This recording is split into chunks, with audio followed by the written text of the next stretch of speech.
Welcome to The System Works, the lifestyle channel that shows you a practical way to live, the what's in it for you. The System Works. Own it. Welcome to The System Works. I'm your host, Ernest Phillips, and today's topic, we're going to talk about my superpower. And my superpower is I am unoffendable. That's right. I am unoffendable. I should have a t-shirt on that says that, but I don't. Right now I have a t-shirt about Superman, but we'll get to him a little bit later. So here's my superhero story. So I grew up in a suburb, predominantly white, and our family was the only family in that area. The majority of my relatives lived somewhere else in an area predominantly black. So why is that important? Is because for every superhero, they've got to start off with something not so good.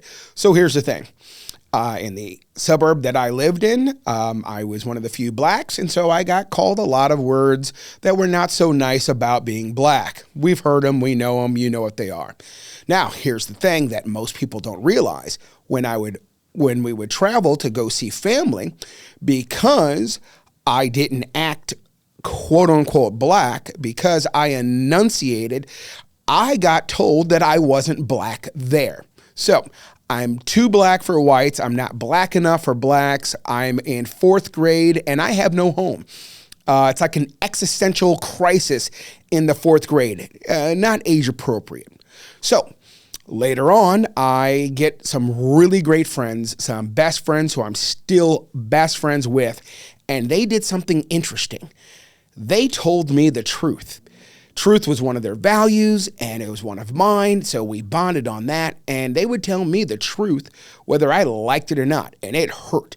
So that started to build up my strength. And then I started to get some skills going on with it.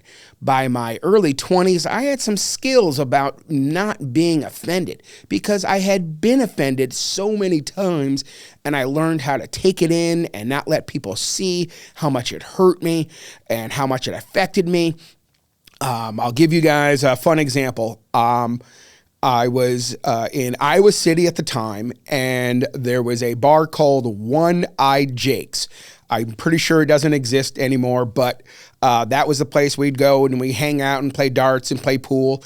And I remember sitting at the bar, and this guy walks up, and I mean, just almost out of nowhere, like no preparation or anything, just boom, drops the N-word. And I'm like, whoa. And that's what was going on internally, was just, where did this come from? I hadn't said anything to him. I'm waiting for a drink. I don't even know what's happening. So instead of showing him how hurt I was, showing him how offended I was, I flipped the script on him. And I said, oh, I get it. Oh, you're racist. Yeah, just FYI, that word doesn't work as well as it used to. I mean, it used to get to us, but you really need to do something different. Matter of fact, if you want some help, I'd love to help you be better at being racist because you're really not good at it right now. And he was stunned.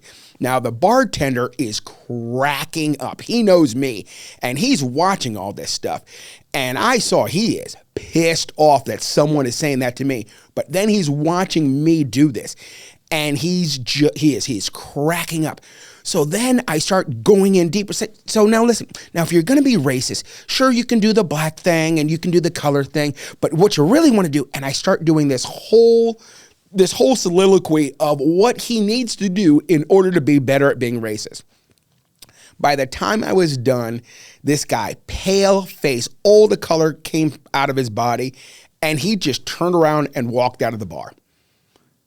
And the bartender gives me a high five and he goes, drinks on me, rest of the night. That is the greatest thing I'll ever see in my entire life. Now, I doubt that was the greatest thing. I really hope he had better things, but it was pretty good. So my skill set had started to come around. But then it was in my early 30s that the whole light switch came on, and I got my powers. And I got my powers from what ended up being a tug tip. And it was this. If it applies to you and is true, accept it. If it is not true, it doesn't apply to you. And that became my mantra. It became my way of controlling me, my emotions. So now if someone says something to me, if it's true and it applies to me, I need to learn how to accept it. Otherwise, it has nothing to do with me. So I use this in a lot of my coaching, and one of the first times I really started to test this out was I was doing trainings in the schools, and so I was working with kids that were considered at risk. So these are going to be the ones that are going to be more volatile or more expressive or whatever they say at risk is nowadays. And so I said, okay, here's what we're going to do. We're going to do a challenge. I want you to attempt to offend me. And the teacher absolutely was like, well, and I said, no, just let's do this. But here are the rules. You can't name call, you can't swear, and you can't be racist. Immediately, one guy goes, you're fat. And everybody goes, ooh. And the teacher's like, oh. And I looked around, I'm like, I am? And I grabbed my stomach and I showed, oh my gosh, you're right. I wasn't like this last night. I woke up and I was fat. I can't believe that happened. Oh, because it was true. Look, I was about 280 pounds. And as a friend of mine has said, when you're 5'8", you're pushing 300 and you don't have a shoe contract, yeah, you're big. So after that, they are now stunned because they're expecting me to be offended. And I said, listen, do you know how much discipline it takes to gain weight? I was an athlete in high school. I was a good athlete. Do you know how much discipline it takes? I have a gym membership that I drive by twice a day and I don't ever go in, but I still pay. That's right. I mean, the why in my life is, why do I still have a membership at the Y? I mean, those are my whys. I know how big I am. It's not news to me. So if I want to change it, I have to change that.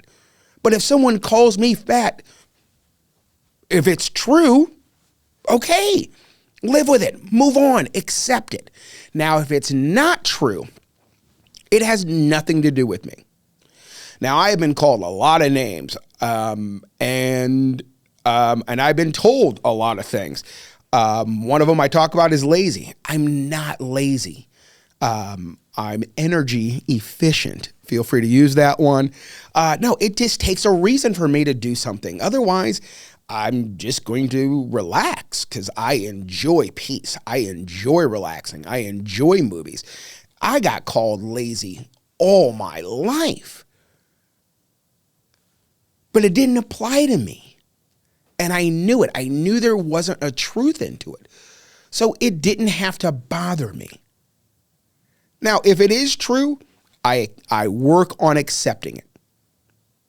So there is a quote from Warren Buffett, and I'll read it to you. You will continue to suffer if you have an emotional reaction to everything that is said to you. True power is sitting back and observing things with logic. True power is restraint. If words control you, that means everyone else can control you. Breathe and allow things to pass. Now, is my method where it makes me invincible? No. Superman wasn't invincible. But it does give me peace, and it gives me power, and it gives me power over my situation. And it also makes it where other people don't get to control my emotions, how I feel about me. So the next time you're out and about and someone says something that hurts your feelings, ask yourself, is it true? If it is, accept it. It takes a little while to do it, but accept it. And if it's not true, It has nothing to do with you, and go about your day. Thanks for joining us. We'll see you again. We hope you enjoyed this episode of The System Works. Have fun with the action steps. Enjoy the Wi-Fis. Click like, click subscribe, and comment. The good and the bad, we like them all. We look forward to seeing you next time. The System Works. Own it.